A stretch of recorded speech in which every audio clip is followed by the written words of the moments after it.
हरियाणा में कांग्रेस की सरकार आ रही है, बीजेपी की जा रही है। कांग्रेस की 70 सीट आऊंगी। हरियाणा में पिछली बार भी लोग कह रहे थे कि भाई बीजेपी जा रही है, लेकिन फिर भी बीजेपी ने सरकार बनाई। इस बार पहले की तरह तो नहीं होगा। सरकार ये जो ना हेरा फेरी से बना रहे हैं। हरियाणा में कांग्रेस की आंधी चल रही है जी। इन्होंने हमेशा बांटने की, समाज को बांटने की, समाज को तोड़ने की यही राजनीति करी है, अंग्रेजों वाली नीति है।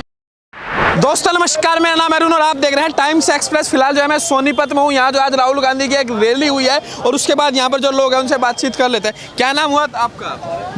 देवेंद्र मलिक भाई। तो देवेंद्र जी, क्या आज राहुल गांधी आए थे, क्या माहौल है हरियाणा में? भाई माहौल फुल माहौल है कांग्रेस का। कांग्रेस? हाँ, पूरे हरियाणा। और बीजेपी का क्या माहौल है? बीजेपी का जो मान ले 0 है, 10 सीटा पर रैली होगी। 10 सीट? हाँ, 10 सीटा ज्यादा नहीं राहुल गांधी के आने से क्या असर पड़ा? राहुल गांधी का आनंद भाई पड़ा है, 30-40% ज्यादा पड़ा है। ज्यादा पड़ा? हाँ। कांग्रेस को फायदा होगा? बहुत फायदा होगा। आप बताइए जी, क्या नाम हुआ आपका? नार सिंह। तो क्या माहौल है हरियाणा में? हरियाणा में कांग्रेस की सरकार आ रही है, बीजेपी की जा रही है। आ जाएगी सरकार? पूरी फुट भी अगस्त 2 दिन बचे हैं चुनाव वोटिंग में। हैं? 2-3 दिन बचे हैं। मारी है वोट, और किसकी हार है? वोट तो वो कांग्रेस की और किसकी हार है? बीजेपी की नहीं है? कोई बीजेपी की वोट नहीं है। बीजेपी तो गणे तड़ा रहेगी। हाँ, बीजेपी तक गई। कितना तले रहेगी? कितना तले? 20 सीट लेगी, 15-20 बस। 15-20 बस। और कांग्रेस की? कांग्रेस की 70 सीट आऊंगी। और भी तो पार्टी है, जेजेपी है। जेजेपी का कुछ रह रहा है, जेजेपी का नाश आप हो रहा, कुछ भी कोई नहीं। जेजेपी का नाश हो गया। और क्या है? 10 सीट आई थी पिछली बार। का जबरदस्त होया, उन्होंने कहा जमना पा रहे, जबरदस्त होया, उसका फिर लड़ गया, उन्होंने जमना पा रहा लग गया, बीजेपी में मिल गया। हाँ, बीजेपी के साथ भी है कुछ विचार? न कोई से विचार नहीं आ रहे। आड़े किसी नहीं भाई, आड़े तो सारे हुड्डा के हैं, कांग्रेस के हैं। आड़े कोई नाम नहीं है बीजेपी का। हुड्डा जी ने पहले काम ठीक किया था? बहुत काम करे थे भाई, जो काम करे उनने काम है। आप लोग क्या करते हैं? खेती करते हैं? हाँ, खेती करें भाई। तो किसानों के हक में क्या काम किया बीजेपी? भाई किसान ने मतलब कुछ भी काम नहीं करा बीजेपी ने। जीरी जहाज में चली 12-13 में, सन 2012-13 में जीरी चली जहाज में, उड्डा तेरे राज में। क्या मतलब? OPS BJP. जीरी जहाज में क्या मतलब हुआ? इतने रेट होगी, इतने रेट, डबल महंगा बिकी फसल। महंगी होगी, किसान की मौज होगी। जय जवान, जय किसान, जय संविधान, जय पहलवान। और गरीबों को जय। हुड्डा के राज में किसान खुशहाल था? खुशहाल था, ज्यादा खुशहाल था। अब क्या भाव जा रही है जीरी? अब तो कुछ भी ना जा रही।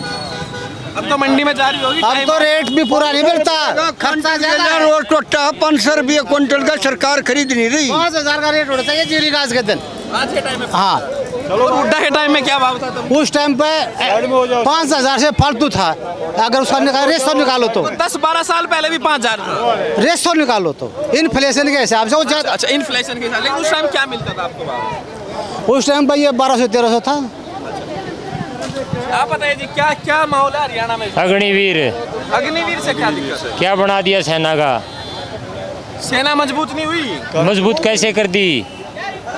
जी बाबू जी, आप बताओ। अग्निवीर आ गया तो कैसे मजबूत हो? आपको अगर 4 साल की ये पकड़ा के माई कर 4 साल बाद आपको कह दे घर बैठो, तो बताओ आप मजबूत हो गए कमजोर हो गए? आप ये बताओ, अमित शाह कह रहे हैं कि जो व्यक्ति वापस आएगा अग्निवीर की नौकरी करके, उसकी नौकरी हम देंगे, हमारी जिम्मेदारी है। इनकी जिम्मेवारी जो सी ये लाग रहे हैं, इनकी तो जिम्मेवारी लेता ही नहीं वो, उनकी तो पेंशन देता ही नहीं। जो ये लाग रहे थे लोग पेंशन वाली नौकरी मिलेगी, पेंशन तो बंद कर दी, आर्मी को छोड़ गए। यूपीएस आई है, नई पेंशन स्कीम आई है यूपीएस। ये कुछ नहीं है, ये खाम खा ड्रामा है। ये तो सरकारें नहीं आती दोस्त है।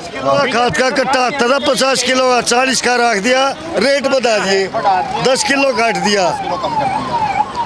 पहले 5 कम किया, फिर 5 और कर 10 कम कर। और क्या? तो किसानों की आमदनी बढ़ी कुछ इस सरकार? घटी है इस सरकार में, बढ़ दी कितने 6000 रुपए का रेट होना था दाल का, 2600 ग्राम पे आ गया भाव, 5 रुपए का रखा हुआ है बस। 2600 चल रहा है। रेट नहीं बढ़ रहा पर वजन कम हो गया है। 80 ग्राम बोला, 40 ग्राम पे आ गया परले का। ठीक है। रेट 5 रुपए का ही है। हरियाणा में पिछली बार भी लोग कह रहे थे कि भाई बीजेपी जा रही है, लेकिन फिर भी बीजेपी ने सरकार बनाई। इस बार पहले की तरह तो नहीं होगा? सरकार ये जो ना हेरा फेरी से बना रहे हैं, जितनी बना रहे हैं, अगर बना भी है तो हेरा फेरी से जोड़ तोड़ की बनी। 75 पार 75 पार कह रहा था, सेंटर तो 75 पार कह था, और यू जमुना पार कह था। लेकिन पिछली बार दुष्यंत चौटाला और निर्दलीय ने बीजेपी सरकार बनवा दी। इस बार भी अगर वो बनवा सकते हैं उनका तो नाश होया पड़ा कोई सीटे को नहीं उन तो सीटे को कोई सीट नहीं है एक एक सीट है दुलवा तो है अगर नहीं मगर में भी नहीं है वे कहीं हरियाणा में है ही नहीं। है ही नहीं। ठीक है, आप बताओ जी क्या है माहौल हरियाणा में इस बार? मैं तो कुछ नहीं बताऊंगा, माहौल बढ़िया हरियाणा का बात किसका है माहौल? माहौल सबका है बराबर है। ठीक है मैम, आप बताइए क्या मुद्दा है महिलाओं के लिए इस बार हरियाणा में? वो भैया जब जीतेंगे बाद में पता चल जाएगा आपको कि किसका क्या मुद्दा है, आपको तभी पता चल जाएगा। पहले कह रहे हैं जीतेंगे, अभी वोट तो डलने दीजिए। वोट तो समझो डल गया अंदर ही अंदर डल गया, सबके डल चुके हैं। मतलब विचार बन गया, मन बन गया पर ये बताएगा कोई नहीं। हरियाणा में कांग्रेस की आंधी चल रही है जी, आंधी चल रही है। चौधरी दीपेंद्र सिंह हुड्डा के नेतृत्व में और चौधरी भूपेंद्र हुड्डा के आशीर्वाद से हरियाणा में कांग्रेस की सरकार बनने जा रही है। इसमें कोई वाले कह रहे हम हैट्रिक लगा रहे हैं। बीजेपी तो जी 15 लाख का भी नारा दी थी। बीजेपी तो झूठ बोलने वाली पार्टी है जिसका कि कटोगे तो बटोगे। सर इन्होंने हमेशा बांटने की, समाज को तोड़ने की यही राजनीति करी है। अंग्रेजों वाली नीति है। अंग्रेजों जैसे करते थे, डिवाइड एंड रूल राजनीति करते थे, वो पॉलिसी है। उस समय भी यही पॉलिसी थी इनकी, आज भी यही पॉलिसी है। ना इन्होंने आज़ादी के आंदोलन में योगदान दिया, ना कभी इनका कोई योगदान रहा। ये हमेशा कांग्रेस की बुराई करते रहते हैं। कोई ये बता दे कि भाई इनकी अपनी अचीवमेंट क्या है, बीजेपी की। हाँ, बीजेपी की अपनी अचीवमेंट क्या है? पिछले 10 साल में सेंटर में सरकार इनकी थी, हरियाणा में सरकार इनकी है। अपनी एक अचीवमेंट ये बता दे, केवल हुड्डा साहब पे अटैक करने के अलावा, जो दीपेंद्र हुड्डा पे अटैक करने के अलावा, इसके अलावा इनके पास नीति क्या है? इनकी अपनी एक नीति है, बता दो भाई इस नीति के तहत हम काम कर रहे हैं। डिवाइड एंड रूल के अलावा, डिवाइड एंड रूल की नीति है।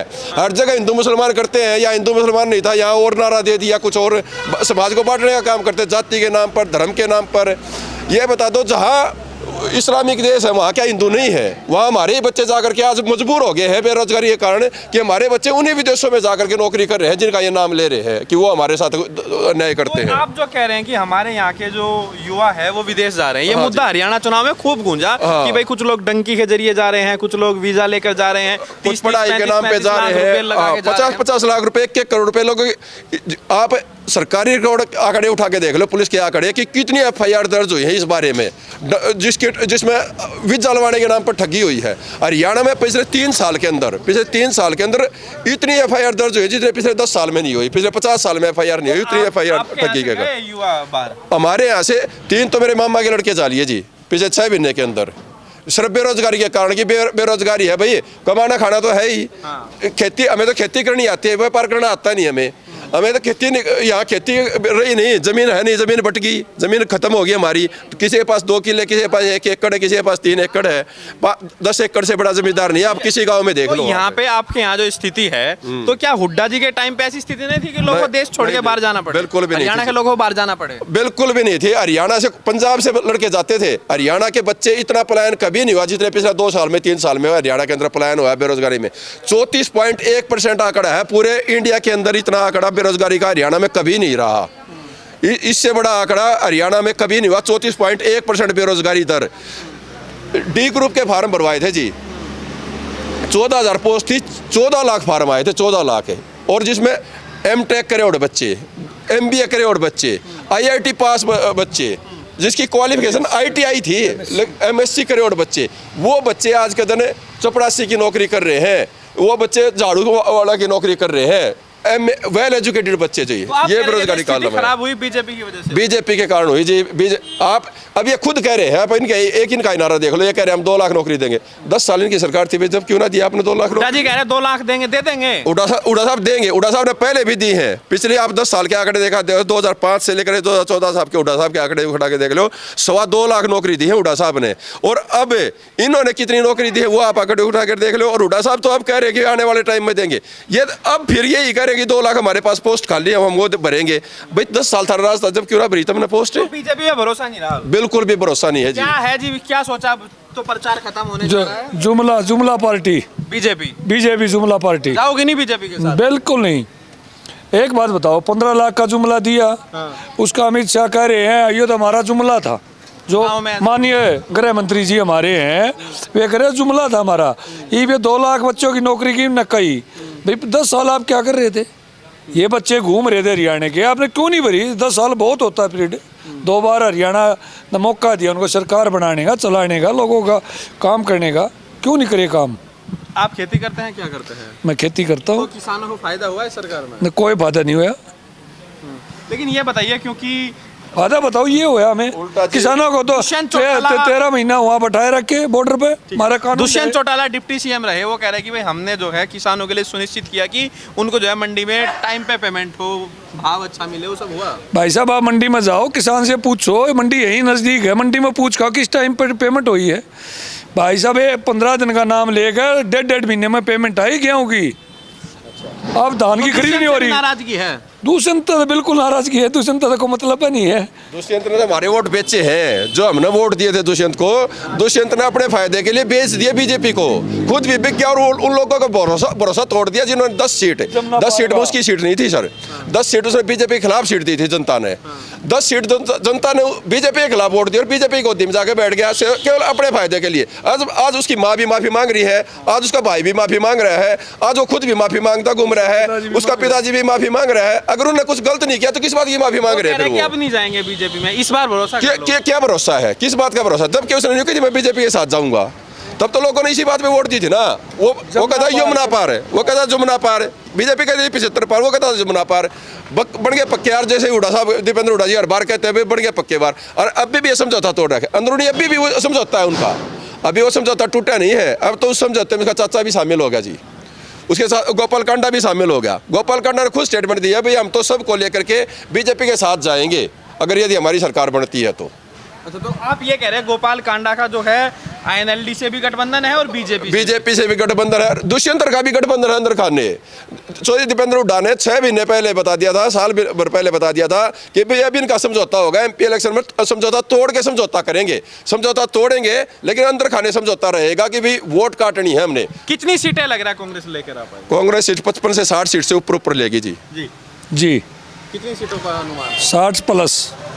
तो यहाँ पर जो आपने देखा, हमने लोगों से बातचीत की हरियाणा विधानसभा चुनाव को लेकर, लगातार जो है लोगों की राय आपके सामने लेकर आ रहे हैं। आपकी क्या राय है वीडियो के कमेंट बॉक्स के जरिए में जरूर बताइए। वीडियो को लाइक कीजिए, शेयर कीजिए, टाइम्स एक्सप्रेस को सब्सक्राइब कीजिए।